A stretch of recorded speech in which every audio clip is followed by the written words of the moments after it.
This is The Guardian.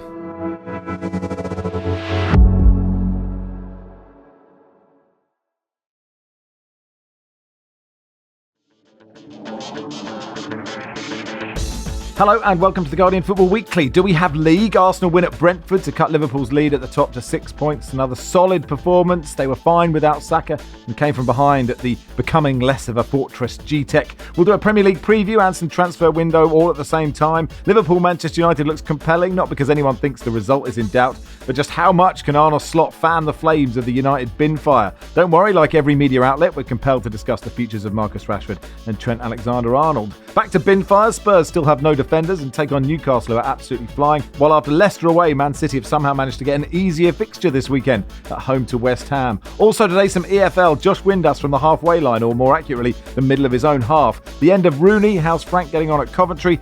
Gary Rowett's good start at Oxford, and a massive win for Sunderland over Sheffield United. Also today, the Danny Olmo pickle that Barcelona find themselves in, some choral music, and an invitation for the pod to improve diplomatic ties with China, obviously. All that plus your questions, and that's today's Guardian Football Weekly.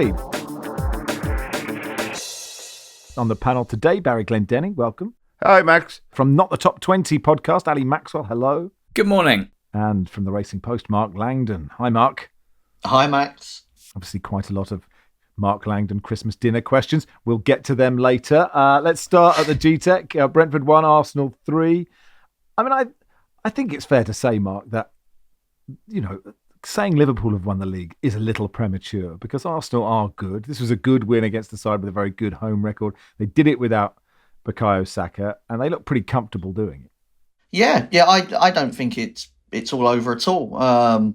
If Liverpool can build up in the first half of the season this lead on Arsenal, I don't think that we just assume that Liverpool carry on, winning virtually every game from now until the end of the campaign. And if they do slip up, and maybe if there is an injury to Van Dijk or Salah, then things could change pretty quickly, I think, on that front. And Arsenal just need to be in a position where they get to a points tally that kind of puts them in the right kind of area. And to do that, you have to win these type of away games. And it was a really sticky first sort of 25, 30 minutes for them. But once they equalised, they really went through the gears, and I thought they were quite comfortable really by the end of it. And it was a very good away performance, given that Brentford, I think, can be awkward opponents. I would just say, though, that I think their home record is slightly inflated by their schedule. It's been a really weird schedule for Brentford. They played most of the best teams away,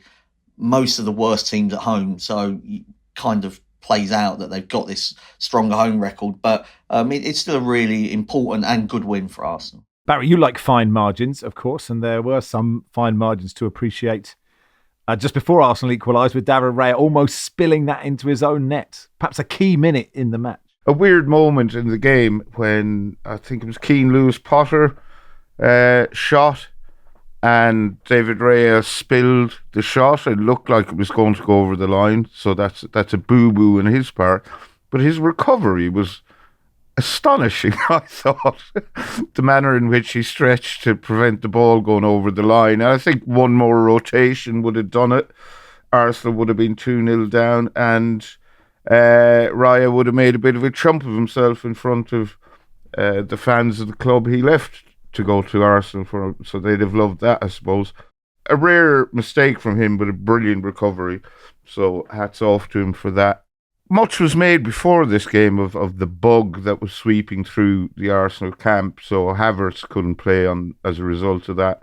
I'm not sure if that's why Rice was on the bench or he was just rested.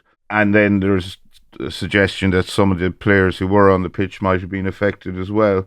I suppose Arsenal deserve credit for, I would say, a fairly routine win. But the manner in which they closed up shop after they went 3-1 ahead, and just the game pretty much just fizzled out into nothing. There was 4 goals in this game, but I thought it was quite a boring watch, if I'm honest. But Arsenal fans, they'll be happy. 3 points in the bag, on to Brighton away, which that could be another tricky one. Yeah, the window is open, Ali. And so, Jesus scored, his 6th goal in the last 4.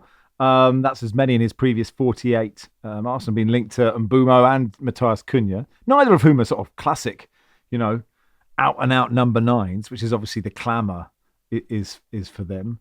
What do you think they do? Well, just on Gabriel Jesus, I was interested to know what happened in the mind of those people who still want to make Jesus saves gags, particularly around Christmas time when Gabriel Jesus does anything. What do you do on the 1st of January where he's already had a couple of big moments over the festive period? Do you sort of reach for your phone to tweet and then go like, that's probably been done, that, hasn't it? With Arsenal, I think we just know now, based on every Premier League club, that buying ready-to-go, goal-scoring number nines who also do all the other stuff that top managers want them to do, much of which has nothing to do with goal-scoring, but it's more about physicality, running channels, linking play, pressing, etc., is really difficult. And as Arsenal know, because they sometimes seem to get priced out of these types, quite expensive. So I'm always a bit sympathetic with the "we just need a better striker" thing, because I think it's difficult to get one that's guaranteed to be someone that comes in straight away and makes them an excellent team. That is the obvious position on the pitch that you look at, because defensively they are almost impeccable. Set piece wise, they are incredible. There's probably an extra midfielder to be found if you were really picking holes in the team. You know, we will probably come on to talk about the Dani Olmo situation. I think he's a fascinating player for any of the big six teams to be looking at if he is indeed available, because for me, he's the sort of player that does a bit of everything in terms of the modern game in midfield and in attack. And, you know, if he's available for a cut price, and he's clearly been in such good form for an extended period of time, I think he's a sort of January signing that actually could make a big impact to any of the teams towards the top of the league. Yeah, we'll get on to Dani Olmo in a bit. Worth mentioning Ranieri as well, Mark, who made his first Premier League start at the same ground. He became the Premier League's youngest ever player when he was 15 in 181 days in September 2022. And he could, he could be Saka for a bit, couldn't he? Yeah, I mean, I think it's just you just glossed over the fact that a 15-year-old was playing in a Premier League game. I mean, that is that is absolutely mental to think that. Just imagine what you're doing at 15 and you'd be playing in. I'd have been so spotty. I'd been so spotty and insecure, and just wanted to hide, I imagine. And also shit. Yeah. And also shit at football. There would be that part of it as well. Yeah, but the fact that he was sort of trusted to play, and it was only a cameo, I think, if I remember rightly, sort of back then. But the fact that he's been so highly rated by Arsenal, for already it feels like for years, and it's been a lot of hype around him as he's been coming through the academy. I think it is only right that you have these sort of spaces and opportunities. Otherwise, where does he end up? Where does he how does he develop? So I thought sort of more in keeping with Arsenal's first 30 minutes, he kind of got better as the game went on, and eventually won that duel with Lewis Potter, wasn't it, that was playing as a sort of left back. So yeah, I mean, he's a very talented player. I thought Thomas Partey in midfield was really strong for Arsenal as well. I thought he was maybe the most important player in the game as Arsenal sort of grew in influence on it. But yeah, clearly a big talent and trusted. I know Sterling's been injured, but seems to be trusted more than Raheem Sterling anyway at the moment. Mark mentioned the way that the fixtures have fallen for Brentford as being a benefit to their early points tally at home. I think that Liverpool are fairly significantly better than Arsenal based on what we've seen so far this season, and clearly the likely winners of the league. But if you were Arsenal or an Arsenal fan, you'd cling to the fact that similarly, when it comes to how the fixtures have fallen, they have played almost all of the top 10 teams away from home, and Liverpool have played almost all of the top 10 teams at home. So again, just in terms of that fixture list, that schedule, which does have quite a big impact, that's one of the few things that I'd be clinging to if I was an Arsenal fan when it comes to making up a 6-point gap with Liverpool having a game in hand. Right, Arsenal go to Brighton on Saturday, Brentford go to Southampton in the Premier League this weekend. Really, Liverpool, Manchester United, Barry, is so interesting, but not because anyone thinks that there'll be any other result than a Liverpool win, but it's more, someone tweeted us for the last pod going, are there enough numbers to register the number of goals that Liverpool might score in this game, or could we expect the unexpected? I don't expect the unexpected, but I will not be surprised should the unexpected unfold. Right, Liverpool have 23 points more than Manchester United at the halfway point of the season. They're 13 places above them in the league table. There is a quite obvious chasm, Grand Canyoning class between the clubs on the pitch and off the pitch. But United were bobbins last season as well, but they knocked Liverpool out of the FA Cup. They threw a stick in the spokes of their title run that I think began a run of 7 games without a win. And they pulled a huge performance out of nowhere, to beat Manchester City in the FA Cup final. An FA Cup final they were incredibly lucky to be in, because they probably shouldn't have got past Coventry in the semi-final. So if they can do that last season, who's to say they can't do it again this season? I don't expect it to happen, but it might. If you were Ruben Amorim, Ali, how would you approach this game? I'd be pretty worried.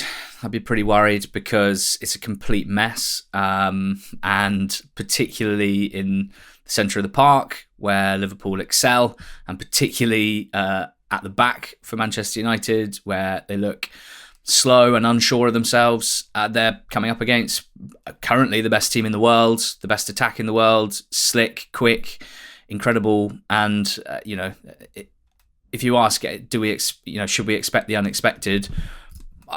For me, this is like asking, might Fulham win at Anfield or Everton win at Anfield? That's about where I see Manchester United at the moment. So, I think you're doing Fulham a grave disservice there by comparing them to Manchester United. Well, although to be fair, Fulham had 10 men and just about held on for a point. I mean, Liverpool had 10 men against Fulham, didn't they? And, Liverpool looked the better side in that one. But I take your point, Barry.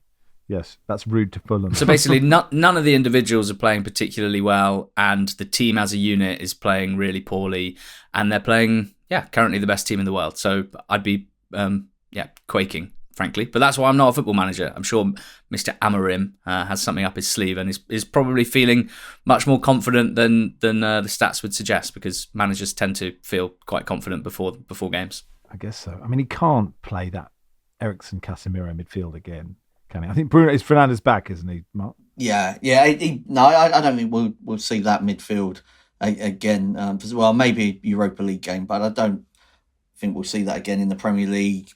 He's not going to come out and say he made a complete mistake, but maybe in the Masters 6-a-side, we'll see Eriksen and Casemiro again. That would be a welcome return. I know people say there's too much football, but if we bring back sort of the evening standard 5-a-side, then there's definitely room in the calendar for that. But the fact he made the substitution after half an hour, I don't think it really matters which player it was that got substituted. He was admitting that he made a mistake.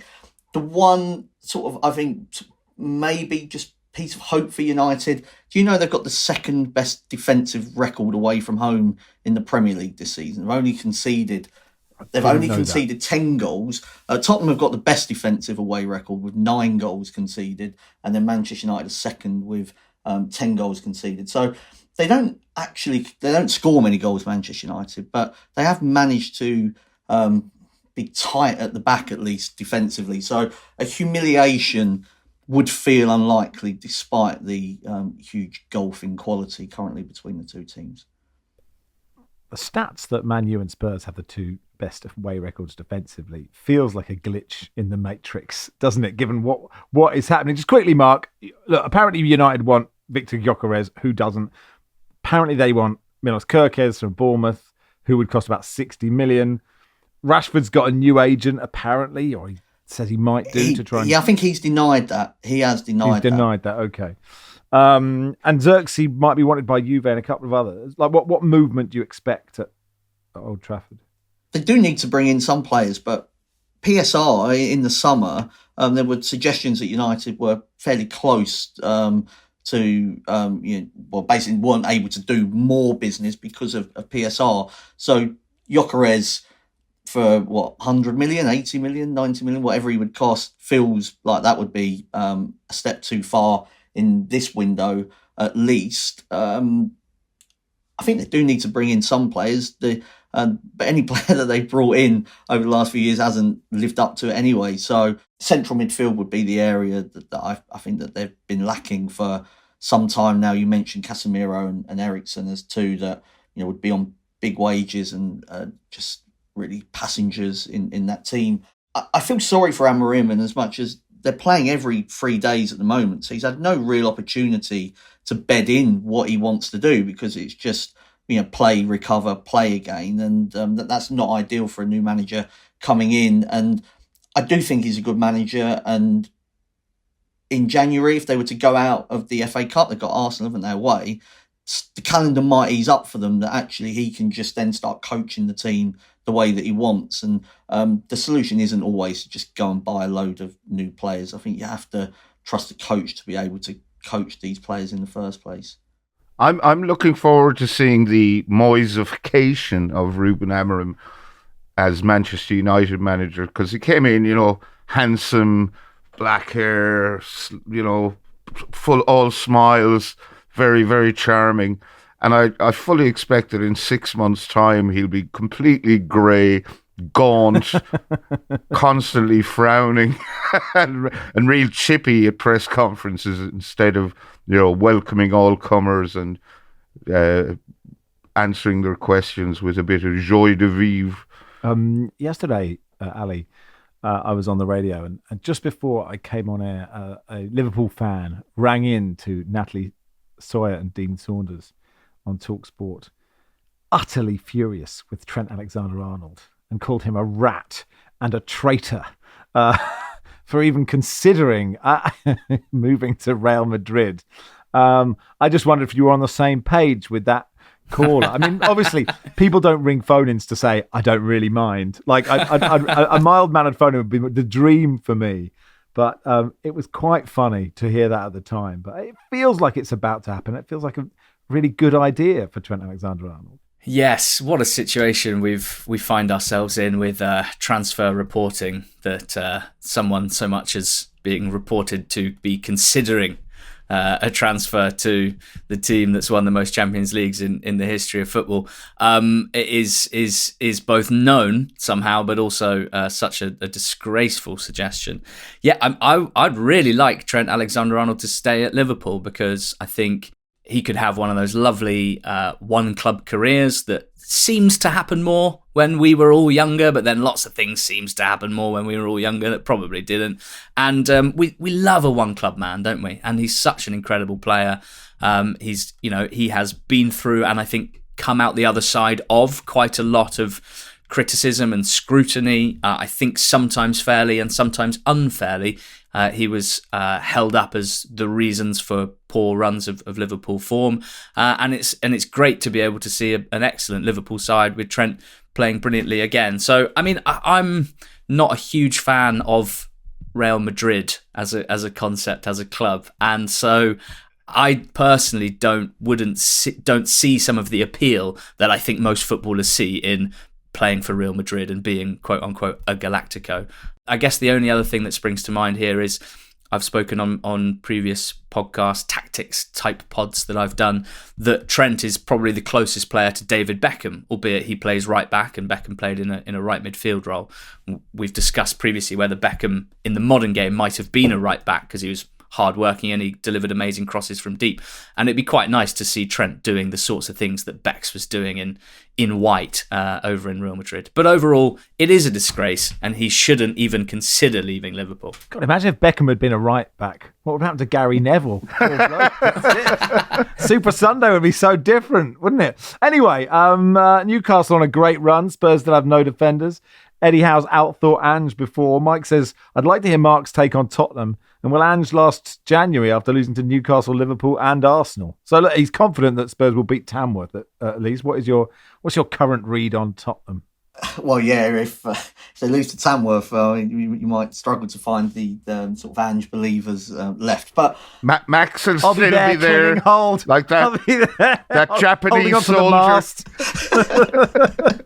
Yeah, might be looking at one. But inside the stadium, there's not been that many people calling for Ange to go. There's a kind of a belief actually that he's just a good guy, and that we're not going to call him out, even if things have got really bad. I think the issues lie way above Postecoglou, and have done for the best part of 25 years. Daniel Levy's been in charge.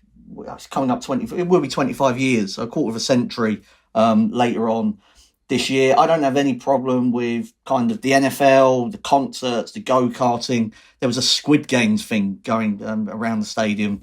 Was it last week or certainly recently that I didn't quite understand because I've never watched it. But there were plenty of people excited. Sorry, did they have snipers high in the stand shooting people in sort of boiler suits who were trying to run from one end of the pitch to the other? Is that why you doggy went down, Barry? I'm not sure. But it might well have been that. But there's a direct link between wage bill expenditure and success in football. And Tottenham have tried to do it on the cheap for just too long now. According to Deloitte, sort of last figures for the 22-23 season, Spurs have got the lowest wages to revenue ratio in the Premier League, which is quite good in some respects. And I'm sure Daniel Levy's patting himself on the back. But there's no fan wants to be top or bottom, depending on how you kind of look at that table. That in itself, I think, shows a lack of ambition. They wanted Trossard, they wanted Neto, they wanted Luis Diaz. They got Danjuma, Solomon and Timo Werner instead to play in sort of those left midfield positions. Newcastle is a Category A game this weekend, which means if you want to stand behind the goal, it's £88.50. If you want to sit behind the goal, it's £98.50. And if you want a half decent seat in sort of the sort of on the side, it's over £100. So in terms of sort of ticket prices, if they're not the highest in Europe, they're certainly going to be right at the very sort of towards the top of that. And there's no sign that they're kind of showing this ambition in terms of wage expenditure. I was there on Sunday, and you got Fraser Forster and Reguilon and players that should, Timo Werner, players that I don't think should be playing for Tottenham. If you've got this kind of wage bill, they've got this option in the wages to really go for it, Max. And I'm not saying it has to be stupid levels, but when you look at Arsenal having Kai Havertz and Jesus signing them from Man City and from Chelsea, Tottenham are buying players from Udinese and Empoli and Everton and Bournemouth and Nottingham Forest.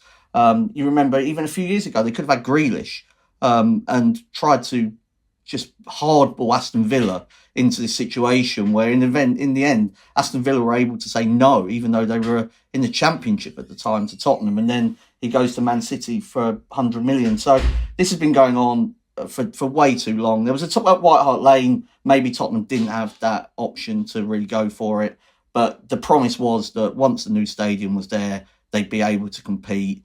They're not competing with the very best teams, and you can go back even when Harry Kane was up front.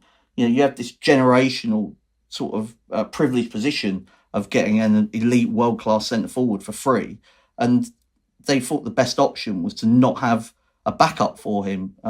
You play 60 games a season, and Tottenham thought that they could get by with just Harry Kane. They then reached semi-finals and finals, and Kane was absolutely knackered going into them games because he played every week. So there's a real lack of ambition right at the top. So even if Ange goes, I don't expect kind of any miracle to suddenly happen in terms of replacement.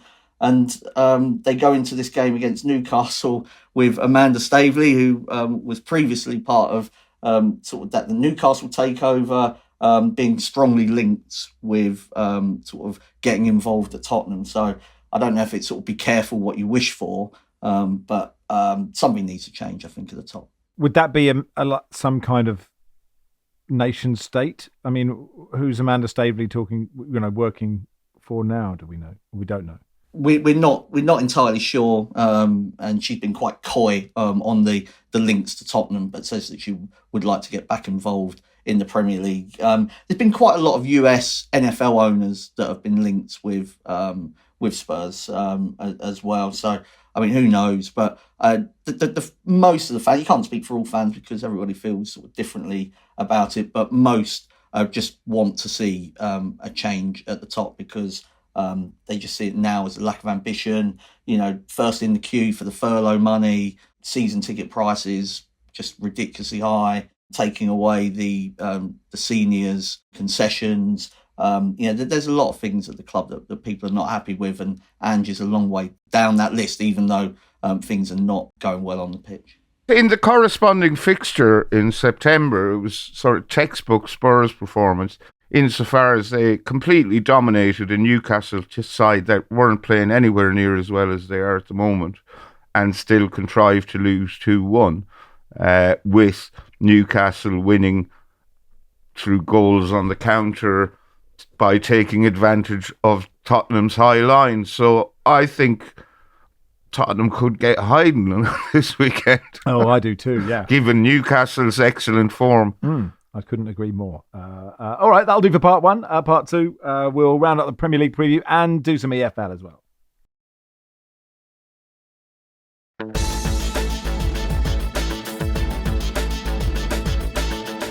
Welcome to part two of the Guardian Football Weekly. So, Ali, Man City following up Leicester away with West Ham at home. I mean, that is the dream, isn't it, for a team completely out of form?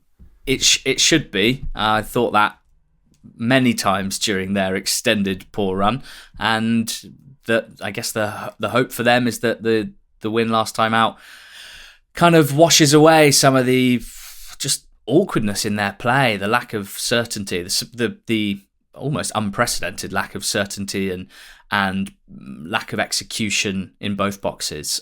They come up against a West Ham team that just lost 5-0 at home, with a manager that seemingly is kind of on his last legs at West Ham, and they should win. I didn't see much in their win against, who was it they beat? Leicester, to suggest that they're in any way, distance themselves from this funk they were in. Leicester played quite well and were, with better finishing, probably should have got something. So I wouldn't be a bit surprised if West Ham did a number on them. Bowen being out's a big one, though, isn't it, for West Ham? I mean, he carries that counter-attacking threat, that ability to run in behind that City have really struggled to contain. And so, I do sort of wonder where West Ham's goals are going to come from now Bowen's out as well. You're saying Phil Krug can't run in behind, Mark? I'd say it's not his main strength. I love him. And Mikel Antonio says he's grateful to be alive after breaking his leg in a car accident. He was discharged from hospital on Tuesday, more than 3 weeks after undergoing surgery following the crash. He said, every year around this time I'm asked what I'm grateful for. Every year I've struggled to find the right words, but this year I know exactly what I'm grateful for, being alive. I've spent so many years taking life for granted. I made plans for the next day, the next year, always assuming tomorrow was guaranteed. I've seen close friends pass away, witnessed others face near-death experiences, and even then I didn't fully grasp just how precious life is. So there's a healthy dose of perspective. From the other fixtures, Barry, anything that takes your eye? Arsenal go to Brighton, who on their day could not easily, but could beat Arsenal. But Brighton could really do with a win here to jumpstart what had looked like a promising season, but has gone very flat. They haven't won in 7. They've drawn 5, lost 2. They're not playing as well as they can. So Arsenal will be hoping to meet that Brighton, one presumes.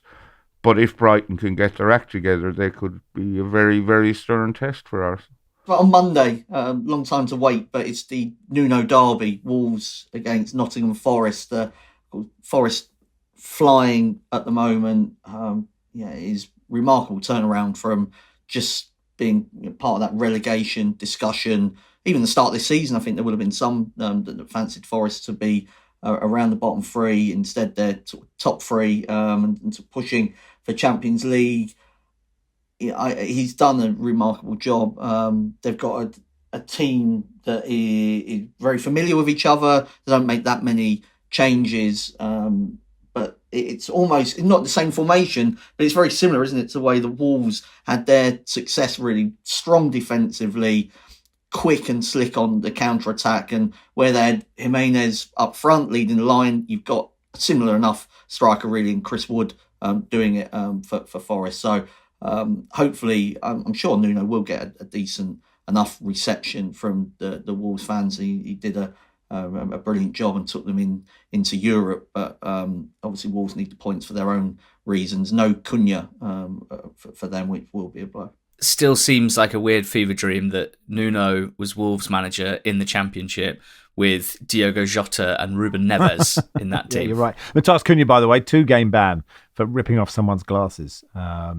Is that enough? I don't know. Dan says, since you stopped mentioning Sheffield Wednesday on EFL pods, they've been doing all right. So just wondering if you could do us a favour and skip over Josh Windas's wonder goal. Yes, Ali, against Derby.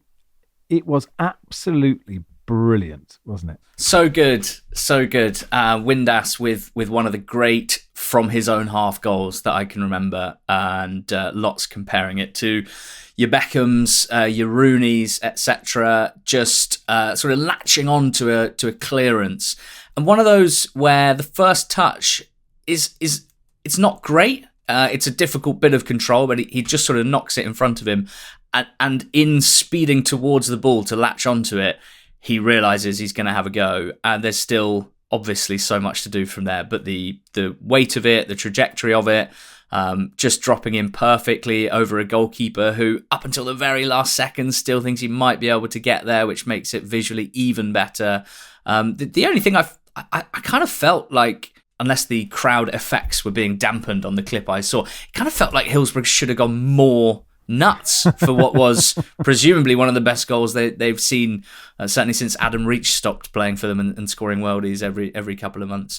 He ran to Barry Bannon in the stands, so I like the idea that maybe Bannon had pointed out that the goalkeeper was regularly off his line on the break. I don't know. Absolutely incredible strike, execution, and for it to be a Windass as well, because people remember his dad Dean so fondly as a player and scorer of another iconic EFL goal in a playoff final at Wembley for Hull against Bristol City back in the day. Yeah, and afterwards Windass sort of said, the guy was saying, I can't remember what, I think it was a radio station of some sort, said, some strike. He went, yeah, you've just got to be good, haven't you, really, to do that? It's got good technique. I've been practicing for quite a long time, been kicking balls since I was 3, so yeah, it's got to be good at it. Baz, huge win for Sunderland over Sheffield United last night. Some game, wasn't it? Yeah, it was a really good game and a massive win for Sunderland, who on a day that Leeds and Burnley were both held.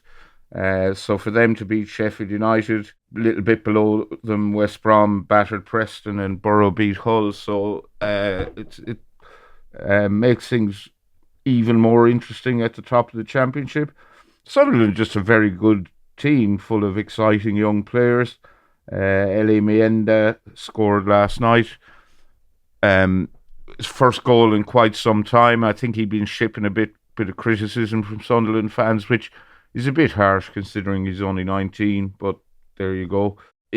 Things might have been different if Kiefer Moore had scored the penalty he won when Luke O'Neill, who would go on to score a bit of a comedy own goal.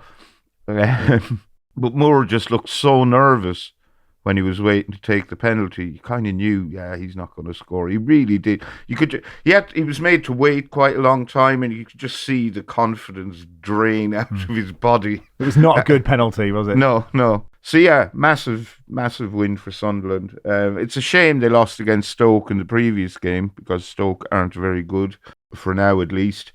But huge win.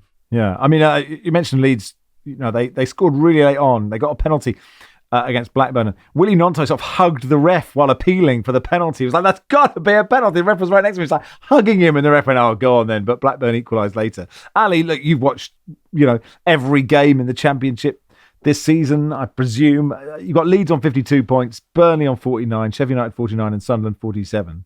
So you feel it's 2 from those. From everything you've seen, who's your money on? I think Leeds are the best team every time I watch them, to me anyway, and sometimes it feels like their fans don't agree and hold them to even higher standards. But to me, every time I watch them, they look, first and foremost, so incredibly strong defensively. And that's not the sexiest thing in the world. But for a team that attacks in the numbers that they do with really attacking fullbacks, 3 attacking midfielder / wingers behind a striker, and normally one of the centre midfielders breaking forward as well, that team should be quite vulnerable on the break, and they're just not at all. And the defenders that they have from Rodon and Strauch at the centre-backs, but also Ampadu now that he's fit, Tanaka, who's been probably the best signing in the Championship this season, the Japanese midfielder, they are so unbelievably strong in all senses on the pitch, and they have the quality at the top of the pitch, the speed and the combination play.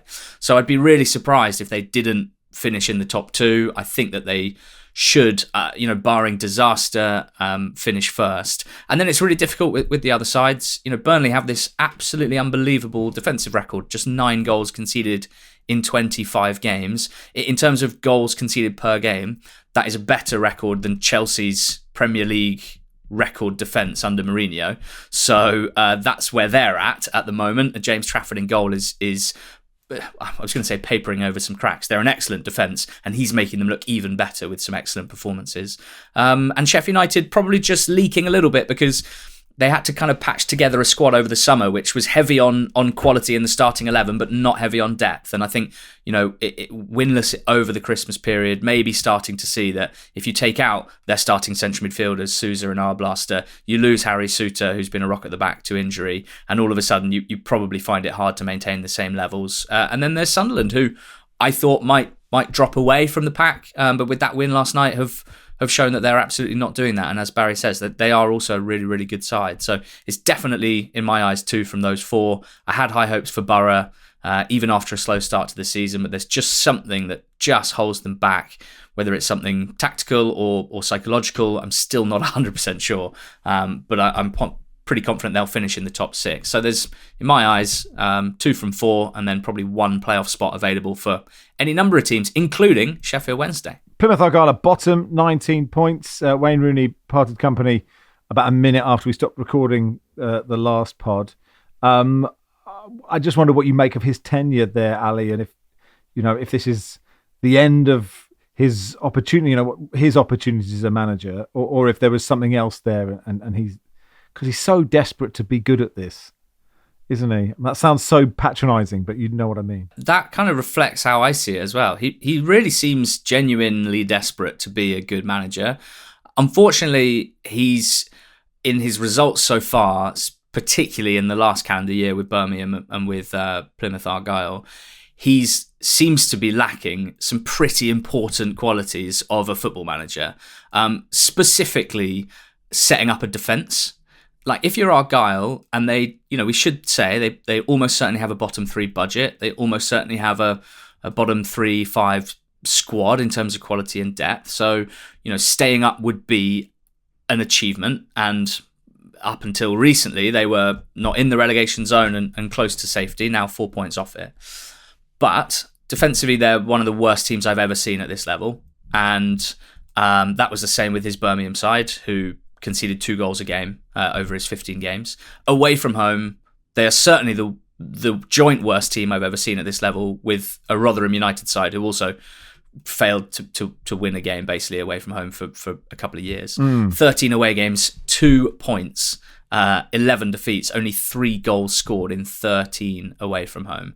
And it was the same at Birmingham as well. So here's a manager that, unfortunately, twice in a row now, has come in, has given some decent quotes around changing the style of play and playing attractive attacking football, which has only been visible in flashes, but certainly not consistently.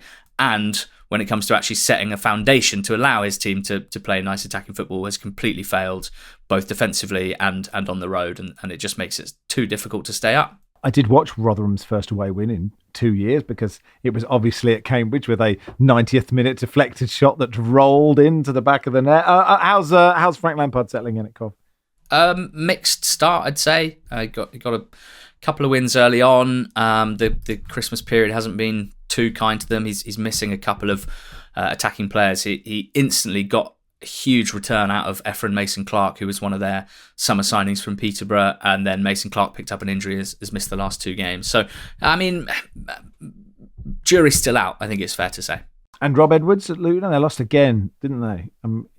It sort of seems it seems extraordinary, for how I don't know how close they were in the end, but it felt like they were close to staying in the Premier League. Maybe they went down by 50 points, but this drop is surprising to me, at least. Yes, I'm surprised that he's still the Luton manager as we record this Thursday morning, because it was another defeat, this time at home, which is even more alarm bells ringing because it's at home where they've picked up almost all of their points this season with 10 defeats out of 12 on the road. This is not what should happen when you're a relegated Premier League team with parachute payments, even with the understanding that Luton aren't a typical team that's come down from the Premier League with parachute payments and in terms of splashing the cash and signing players on big wages. They are a shambles, I'm afraid, and particularly defensively. And in possession, it's pretty agricultural. Just swing in as many crosses as we can, get the ball forward to two strikers, to sometimes three, who are pretty dangerous in Adebayo and Morris.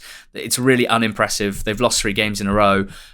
One of the stranger things that I've seen in the last week or so during 3 game weeks in the EFL was Edwards doing his post-match interview in the tunnel near the away dressing room yesterday, where the Norwich team were playing Believe by Cher in celebrating their win.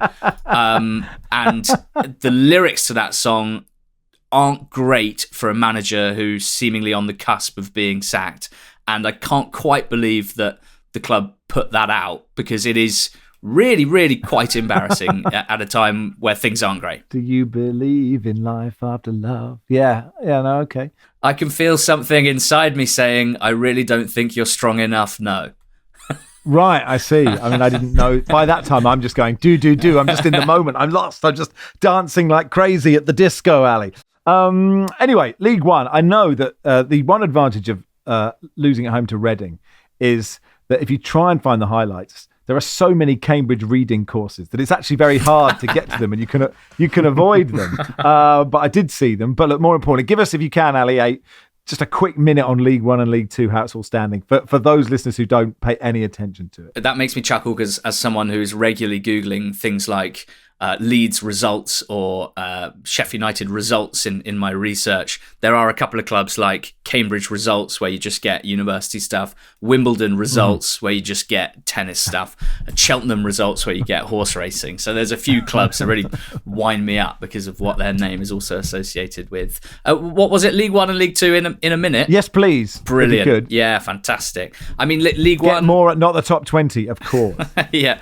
League One, we've got Wycombe, Birmingham and Wrexham within 2 points of each other at the top, and then Huddersfield 5 back from that. Certainly, again, because Huddersfield are in good form, to be fair, I'd say 2 from 4 in that front. Definitely 2 playoff spots still up for grabs, and quite a few teams going for them. Leyton Orient have flown up the table from 20th, 21st to 8th in the space of about a month. 4 wins in a row, playing absolutely brilliant. Richie Wellens, a manager that I rate very, very highly. Relegation scrap is pretty ugly, as you well know, Max. With Burton, Cambridge, Shrewsbury and Crawley, they've been in the bottom 4 as a quad for most of the season and have quite a lot of work to do to get out of it. But a few clubs, Bristol Rovers, Northampton and surprisingly Peterborough, kind of looking over their shoulder. League 2 is all about Walsall, who are a great reminder of... they're just the best thing about covering the lower leagues. A team like Walsall, who are not bankrolled by American superstar celebrities. They've just got it right in terms of appointing a young manager in Matt Sadler, giving him time and patience, building him a squad in his image with great energy, bit of Nelson experience as well. They've got a loanee from Stoke called Nathan Lowe, who has been the player of League 2 so far this season. And they are 12 points clear at the top of League 2 with a game in hand and seemingly winning every which way. Brilliant defensively, able to score goals from open play and set pieces, and just, probably for me the story of the whole EFL so far this season, and just I love everything about it. In Walsall's come from behind win against Notts County, their defender Evan Weir pulled off a quite astonishing goal line clearance with a totally intentional back heel, which is well worth seeking out if you can be bothered. And I'd also like to say, Ali, I think your sidekick George would be very upset you didn't mention Oxford United's third consecutive win under Gary Rowe at Millwall, his former club. Well, maybe there's value in holding some of that good stuff back for people who want to come and listen to Not the Top 20 because, there's plenty of stories, aren't there? I mean, Mark Robbins is in at Stoke and that is absolutely fascinating. Someone who's done probably the best job of any EFL manager over the last decade with Coventry, joining a club that is basically now known for being a graveyard for good managers. But Rowett's gone in at Oxford, 3 wins in a row, has got them 5 points clear of relegation. A lot of question marks asked when they sacked Des Buckingham. It seemed very harsh based on what he had done for the club and the fact he was a boyhood fan with a real connection to the fan base. And then Rowett comes in, safe pair of hands for the level, and rattles off 3 wins in a row. So I think that everyone's pretty happy now. All right, that'll do for part 2. Part 3, we'll wake Mark up and we'll do the Danny Olmo conundrum.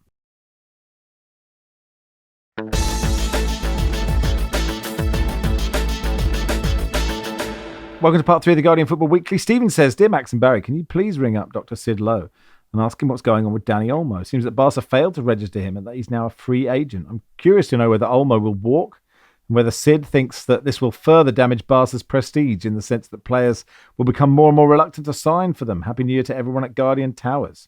Thank you, Stephen. Mark, you've offered to step into the mighty shoes of Sid Lowe to give us the SP on this. I mean, this is classic Daniel Levy, this, isn't it? Not able to get Sid, so we bring me in to do it. I was actually meant to be going out with Sid, with Graham Hunter after the Real Madrid AC Milan game. And we promised of some ham and all sorts, but they got held up because match reports took longer and me and a friend just had to disappear. So were you ghosted by Sid Lowe? Now you know what it's like to WhatsApp him. Yeah, exactly. But but back to Danny Olmo. So we spoke earlier on about Tottenham and the way that they treat their wage bill and are very careful with their expenditure.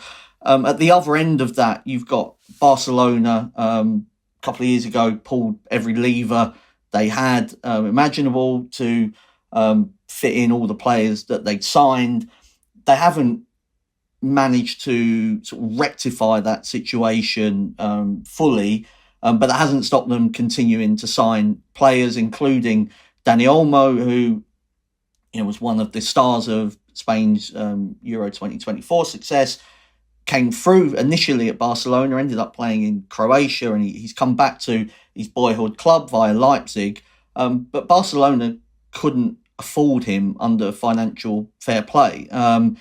They used an emergency appeal to sign him in the summer, which gave them sort of leeway until the end of December and January to register him properly with La Liga. They haven't done enough in those months to get themselves into a financial position where they're able to afford Danny Olmo, which in theory has left them in a shocking position where in Olmo's contract, Barcelona are on the hook to pay all of the transfer fee to RB Leipzig, all of Danny Olmo's contract, and he's able to leave for free if they don't register him. Danny Olmo, as a Barcelona fan, doesn't want that to happen. But as it stands, Barcelona cannot register Olmo. It's got to the stage where Laporta, the president, is coming under increasing attack, and there are people sort of votes of no confidence and potentially looking at sort of bringing in a new president, or at least having a vote on who should be the new president. But as it stands, they can't sign Danny Olmo, who will be left with 2 options: to sit on the sidelines until the summer or to go on loan. Barcelona have tried a number of things, including selling VIP boxes at Camp Nou for the next 20 years as another way of kicking their financial pain further down, sort of kicking that can further down the road. They've already sold sort of media rights and various other bits of the club, just anything that they can.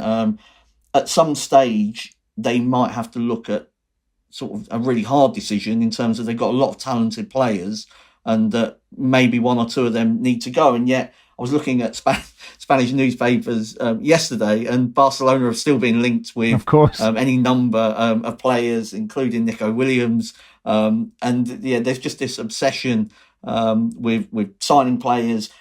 Frankie de Jong is one of those that earns a lot of money that maybe isn't needed when you've got Pedri and Gavi and a lot of talented midfielders. They can't get him off the wage bill. Nobody will come in for him. He doesn't really want to leave. He quite likes living in Barcelona and sort of playing occasionally for them.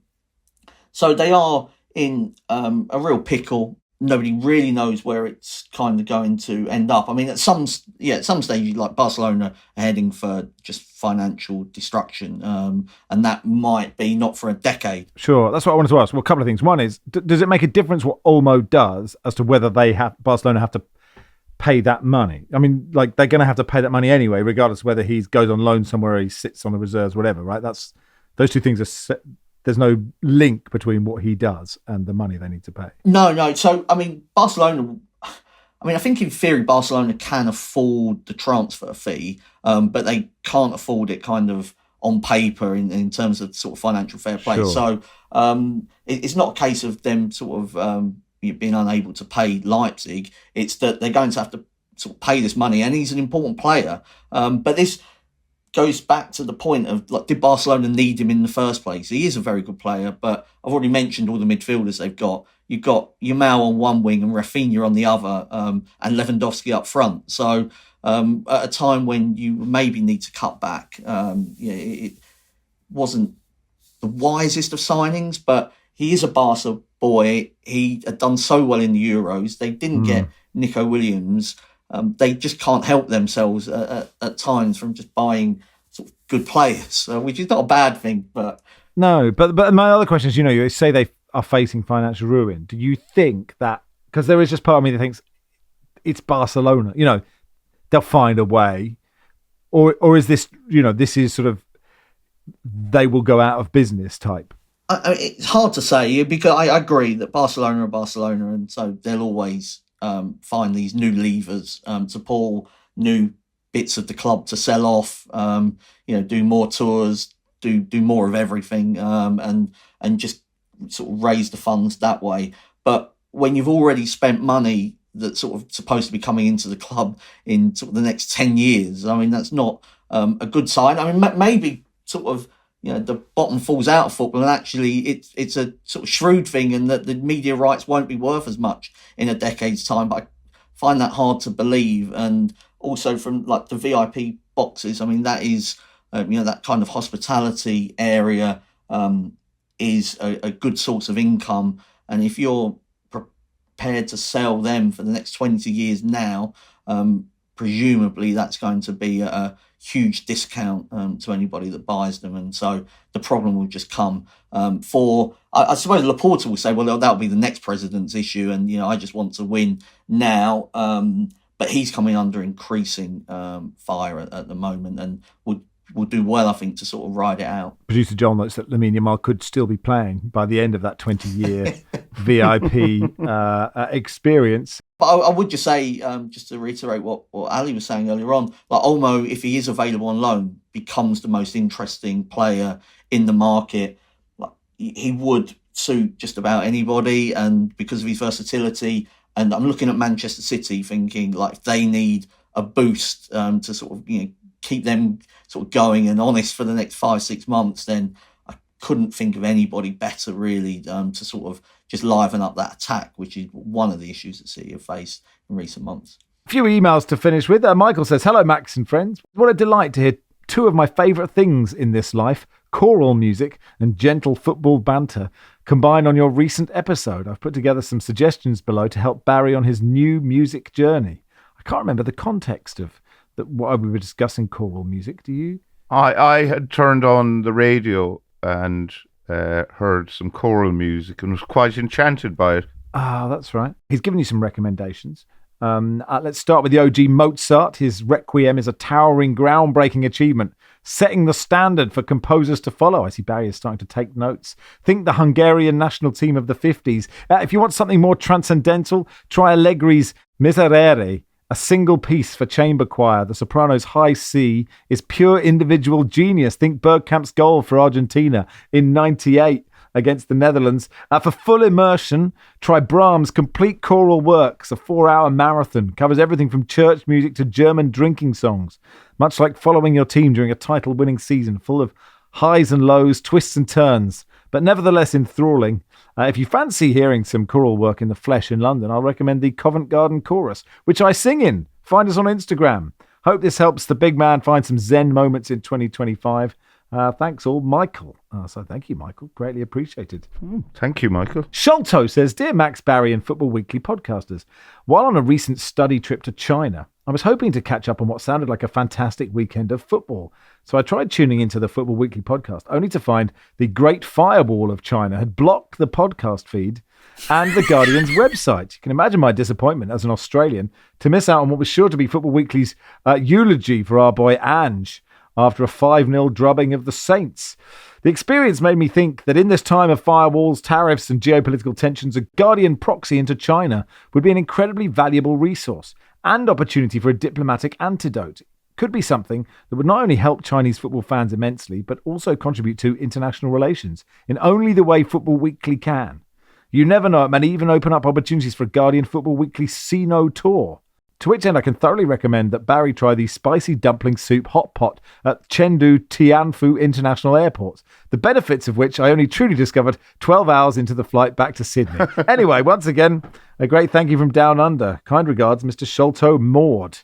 So there we go, Barry. Do you think we could ease relations across the great East-West divide in the world? I can't imagine anyone who would do it better, really. We are a study of diplomacy. Yeah. Okay. Well, we'll consider it. We just need to be careful who we consort with in China after what happened to Prince Andrew in recent weeks. Yes. I mean, he doesn't really set the standard for what we're trying to achieve, I would suggest. Yes, that is true. Chris says, Happy New Year, Max, Barry and the gang. I was very excited to see Mark Langdon on today's podcast since I've been thinking about his trip to Korea. While I'm interested in the purpose of his trip, I'm significantly more interested in hearing about his culinary experience. Did he try kimchi? I did try it, Max. It's absolutely rank. It was the first thing I ate when I got to Korea. I was sort of forced into it when I went to dinner about an hour and a half after landing. But I mean, the Koreans eat it for breakfast, lunch, and dinner, which I find very offensive. I mean, if you're going to eat it, at least leave it for dinner. There was some interesting sort of items that appeared on my dinner plate. The fish eggs. I'd ordered steamed egg, which is a bit like scrambled egg, and perfectly acceptable food to eat. But there was just these fish eggs that appeared in the middle of it that looked. I mean, I'd say it looked a bit like a penis. I would say, and something that you might eat. Right. Okay. And sort of I'm a celebrity. While walking past one street vendor, there was probably the worst smell I've ever come across. Asked my friend who'd lived in Korea for 10 years. He laughed and said, "Oh, that's the silkworms," which he said is the worst thing he's ever eaten as well. I avoided those. But I'm glad you've asked me some food questions because sort of Chinese politics and classical music definitely not in my wheelhouse. I mean, I know more about Max Allegri than Gregorio Allegri, that's for sure. Oh wow! At least you got back. You got back for a wholesome Christmas dinner. You know, a full plate of as many meats. Triple meat. Triple meat. Good stuff. Well, okay, come on then. Hit us. What were they? Turkey, beef, and ham. Amazing. Is that not normal? That feels pretty standard. No? Well, I don't think you need all three. I would say, I'd generally go for one. But anyway, each day. I presume no vegetables, just turkey, beef, ham, pigs in blankets, sausage meat, Yorkshire pudding, roast potatoes. I went to the trendy Devonshire pub on New Year's Eve, and their buttered carrots are probably the most acceptable piece of veg that I've ever eaten. I'm not sure how unhealthy they are, but very, very good carrots. You don't hear me say that too often. Great pint of Guinness in the trendy Devonshire pub, although it's very expensive as well. Guinness and carrots. Stick to the toucan. Stick to the toucan. Love the toucan. Mark's perfectly acceptable foods to eat would be a great live show feature, so we'll work on that. And that'll do for today's pod. Thanks, everybody. Thank you, Barry. Thanks, Max. Thanks, Ali. Thank you, Max. Cheers, Mark. Thank you, Max. Football Weekly is produced by Joel Grove. Our executive producer is Phil Maynard.